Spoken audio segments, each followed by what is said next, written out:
Welcome to the show. I'm Megyn Kelly. We have a lot to get to this morning, and here to help me break down what's making the rounds today, NBC's Stephanie Gosk and Dylan Dreyer, along with Rolling Stone contributing editor and host of the podcast Inside the Studio, Joy Levy. And we begin today with some dramatic new details in this heartbreaking story out of Colorado. Today, Chris Watts will be arraigned on multiple first-degree murder charges. He's accused of killing his pregnant wife and their 2 young daughters. The police are now revealing some stunning new information about Watts, a possible motive, and what he is now claiming happened that night. NBC's Miguel Almaguer has the latest on the story. Watch this. Just hours from now, Chris Watts will face a judge to be arraigned for the murders of his pregnant wife and 2 little girls. In a newly released affidavit, we're now hearing his version of what he claims happened. According to police, Watts said after his wife arrived home in the middle of the night, he told her he wanted to go through with a separation, and they were both upset and crying. I want her back so bad. I want those kids back so bad. The next day, he told the world his family was missing. Then, a stunning confession to police, Watts changing his story. He said after talking to his wife about splitting up, he saw her on their baby monitor, actively strangling Celeste, their 3-year-old, and their 4-year-old Bella was already sprawled out on her bed and blue. Watts said he went into a rage and ultimately strangled Shanann to death, claiming his pregnant wife killed their children, so he killed her. But the DA doesn't buy it. We endeavor to do a complete, thorough investigation on every case. After the murders, Watts says he loaded the bodies into his truck and dumped them at this oil field where he worked, later leading investigators there. Celeste and Bella found in a well filled with oil, his wife nearby in a shallow grave. Keep the prayers coming for our family. In the affidavit, authorities say they also found Watts was having an affair with a coworker, which he denied. He's the best thing that has ever happened to me. Jeremy and Jennifer Lindstrom were with Chris, Bella, and Celeste hours before the murders. He's now listed as a potential witness in the case. There's no way I would have thought this was the outcome. They were just here, and they were just playing, and they didn't know, and they didn't deserve it. I'm glad they got to have a fun day. A husband, police say, who killed his wife and daughters, then blamed their mother for their murders. Oh, I mean, it's all anybody is talking about when they look at the morning news, because it's just so shocking, and it breaks every covenant of marriage and love and parenthood. Just when you think the story isn't going to get any worse, it gets worse, and he blames his wife. Now, we don't know what happened. The DA obviously doesn't believe him, but I got to tell you, I mean, I cover a lot of terrible stories and a lot of the bad things that people do to each other. I actually can't watch this. My girls are around the same age. I have a really hard time watching it. The odds of there being 2 cold-blooded killers in the family willing to take the lives of their loved ones, I mean, you tell me, what are the odds of that? More than likely, that man's a sociopath whose ego is out of check, who has the ability to lie and manipulate, that is unlike any normal citizen, and who feels no empathy. There's no way. It's like a Scott Peterson situation all over again. That's what the police are telling us, that this guy was having an affair, he wanted a different life, and he didn't want that wife, and he didn't want those children. You tell me, if the wife was the one who was taking the lives of these little girls, and he was so enraged, he only took one life, why he was so disrespectful to the bodies of his children.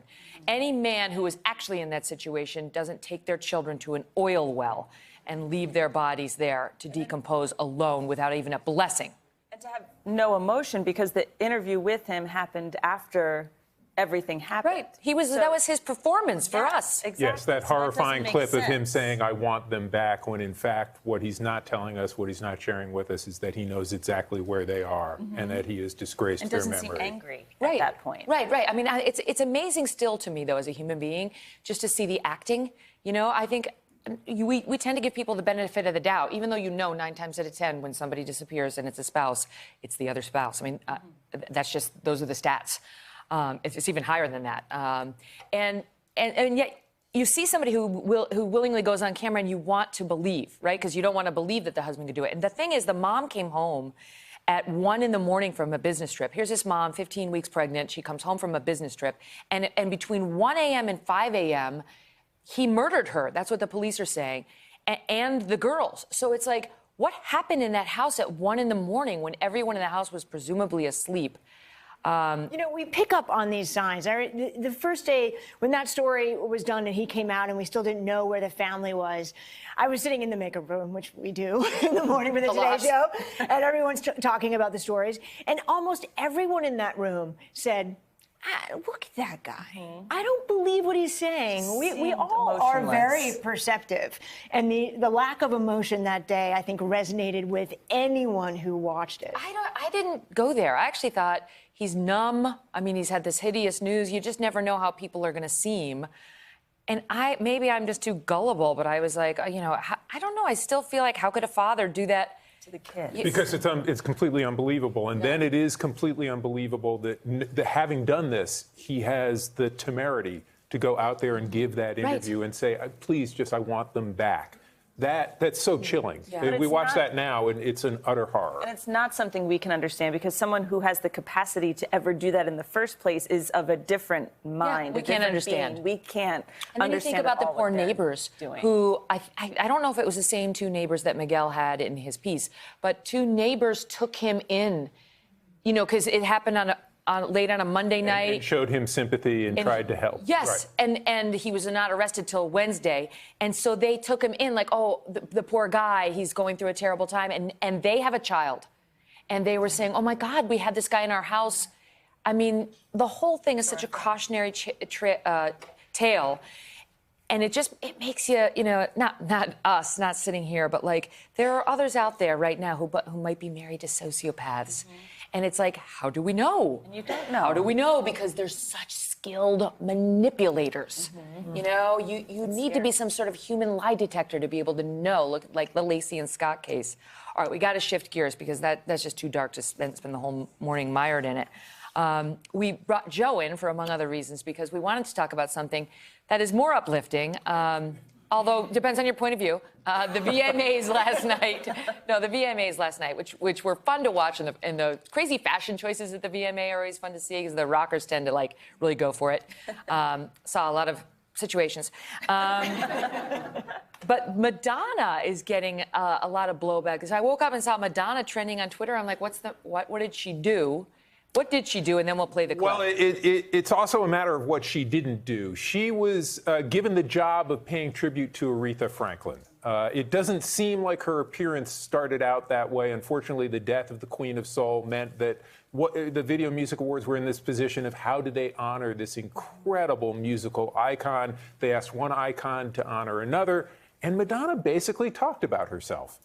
About herself. And that's one of the things that Madonna is best at, but it may not have been right in this situation. She told a very long story. I think I'm still listening to it. I think I'm still back at home on my couch waiting for it to be over. A very long story of an audition very early in her career in which she had to sing a song, didn't have anything prepared, and she sang, "You Make Me Feel Like a Natural Woman." And here's the punchline, she didn't get the job. So not only did she not get the job, she didn't get the job done last night. And people are, I think, justifiably upset. It's like, we're interested in Madonna, but there's a time and a place. Yes. Right? I mean, I think she would know better. You know, just because you're honoring someone. You know, I don't know why that moment is ever brought back to yourself. Did you guys watch the VMAs? Yeah. Okay, so for those of you who didn't, we do have a little clip of Madonna in this moment Joe just described. Watch. Aretha Louise Franklin changed the course of my life. I decided to go to auditions for musical theater. The dance audition went well. Then they asked me if I had sheet music and a song prepared. I panicked. Fortunately, one of my favorite albums was Lady Soul by Aretha Franklin. I blurted out, "You make me feel none of this would have happened, could have happened, without Our Lady of Soul.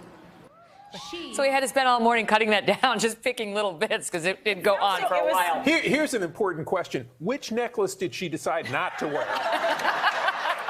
Which necklace in New York City did she decide not to wear? Let me take an unpopular opinion, with the caveat that I'm a shameless Madonna fan. I just am. When we talk about people's deaths, we often talk about them as a reflection of our experience with that person.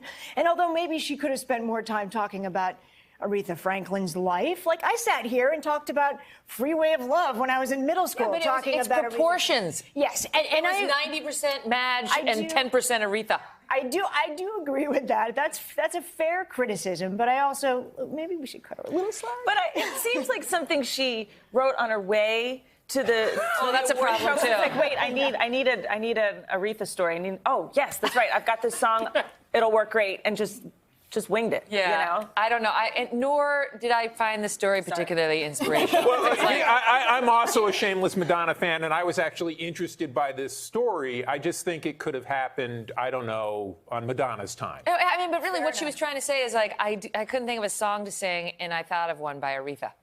It's like, oh. I mean, it's like there's so many inspiring Aretha Franklin stories. I don't think that was necessarily one of them. Hello, Today fans. Thanks for checking out our YouTube channel. Subscribe by clicking that button down there and click on any of the videos over here to watch the latest interviews, show highlights, and digital exclusives.